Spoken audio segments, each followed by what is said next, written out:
Magandang umaga po sa inyong lahat. Alexandra Lex the Jules. Nabalik para sa inyong update. Ang sabi, bakit daw hindi invited si Belle sa kaganapan ng pamilya ni Donnie lately?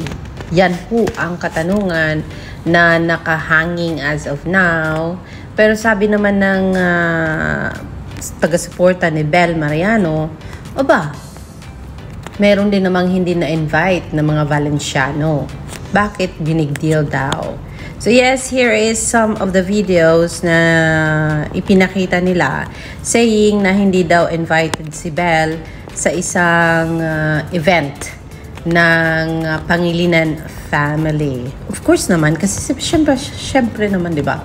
It's family matters. Like, Belle naman is a love team, hindi naman kapamilya. What I mean is, kung titingnan natin ng logic, di ba? Kung within the circle of the family lang ang event, bakit kailangang isama si Belle, di ba?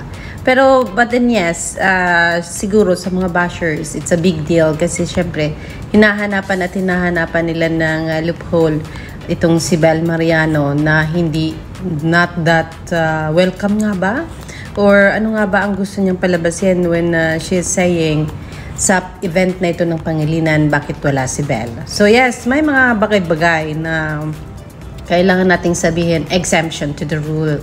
So kung ito naman ay talagang, if you're gonna ask me about this, my opinion is, kung pamilya lang ang talagang inimbita at walang ibang dapat kasali, so it's alright na hindi kasama si Belle. Pero if it's something na business and it's not about family, syempre mag-question tayo doon. Pag show business, tapos events ng Pangilinan, tapos kailangan it's about showbiz project or what, tapos wala si Belle for some reason. So, pwede natin sabihin na, bakit wala si Belle? So, yes mga kaibigan, yan po ang talagang nakapukaw sa atin, or nakakatch ng ating atensyon nang mag-ikot tayo sa social media this morning. Alexandra Lex the Juice, morning good para sa lahat.